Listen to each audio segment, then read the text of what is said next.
Alrighty, I'm still doing chores out here. It is, what time is it? It's a quarter to 5 p.m. So it's getting late, but there's still some daylight. It's kind of nice to see the days getting longer. Yeah, quite nice to see that. Nice view back there. You can see the sun shining through the trees as it goes down. Anyway, there's a follow-up story to my story about the step van and the guy that was wanting to shoot me. Yeah, well, a year or two after this incident where the fellow wanted to shoot me, that fella, even though he was barred from hunting and possessing firearms, he didn't let that stop him. He still hunted and he still possessed firearms. He just didn't do it legally anymore. And it was in the fall of the year during deer season, and I was working with a crew crushing cars at a scrapyard. And anyway, we were emptying the yard out basically, and of course, crushing cars is kind of a noisy process. You know, we're running heavy equipment, and there's a big press there, and you pick the car up with a big tractor with with a fork type setup on it, and you shove the car into the press, into the crusher, and then of course fire up that diesel motor in the crusher, and it just roars, and the press comes down onto the roof of the car, flattens it, and you can hear, you hear all the snapping and banging and glass breaking and all the rest of it, and metal being scraped and crunched and everything. And anyway, like I say, it's a noisy process, and I was working with a crew doing that, and truck pulls in across the road from the scrapyard. And this man comes walking down the hill, an older man. And sitting in the truck, though, I could see it was the fella that had been threatening to shoot me was sitting in the truck. He stayed in the truck. But anyway, the older guy come down to see us, and I happened to be the first one he come to, so it was me he talked to. And he told me, he said, because of all the noise you guys are making, all the deer in the woods back there behind this place, he said, they've all run away. You frightened them all away. And so he said, me and my friend in the truck there, we've had a bad day of hunting because of you guys. And I said, well, there's really no way to crush cars quietly, I don't know how we would do that. But he said, well, I'm going to let you know something. He said, whatever you do, he said, don't go back into the woods. Like if you think you want to take a shit or something, and you think you're going to go and squat back there and take a shit, because he said, we'll be back there, and he said, we're liable to mistake you for a deer and shoot you. And I said, so now you're threatening to shoot me? And he said, no, not at all. He said, it'd be purely by accident if it were to happen, And I said, okay, let's get a few things straight. You're not to be shooting at anything unless you can see what you're shooting at. You have to identify what you're going to shoot before you shoot it. That's the first thing. I said, for another thing, in order to do that, you'd have to be shooting towards the road.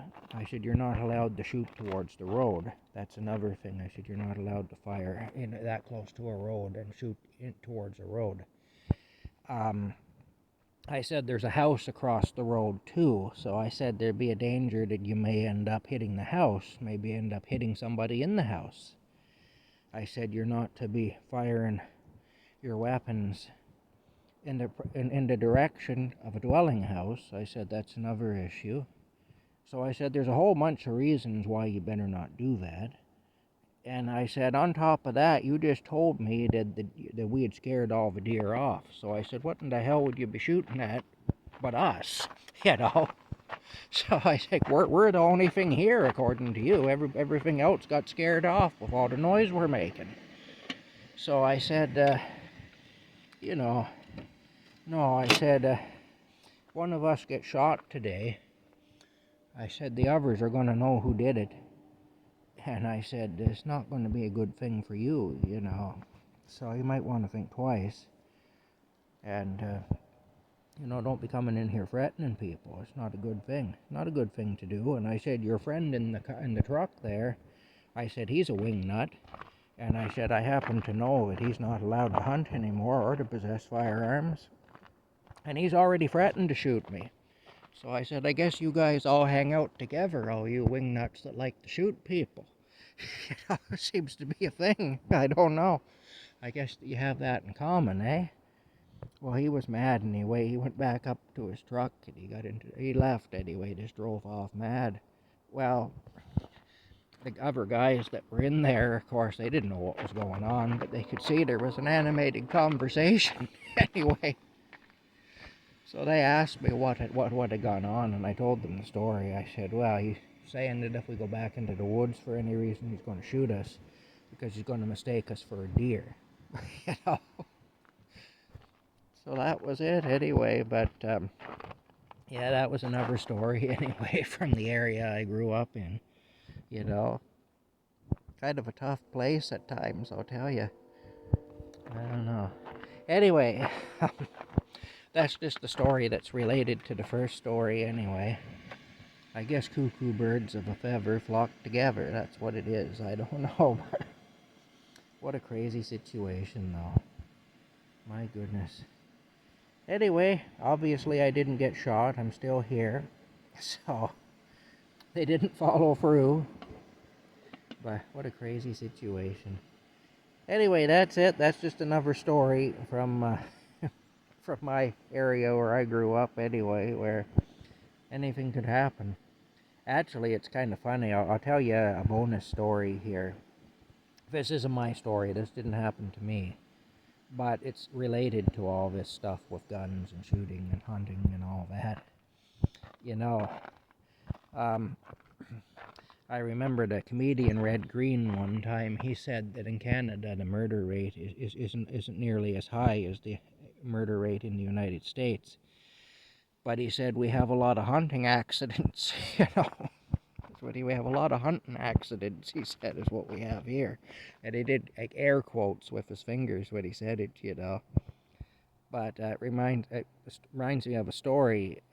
When I was 14 years old, this would have been back in 1982, during hunting season, these two fellas had gone out hunting together. And anyway, they were friends. They were best friends. And one of them shot the other. And then he claimed that it was an accidental discharge of the firearm or something like that, you know. And anyway, yeah, nothing more came of it anyway. There was never a case pursued about it or anything like that. But here's the other part of the story, and this was probably the worst kept secret in town. The fella who got shot, the friend of the man who shot, these were best friends.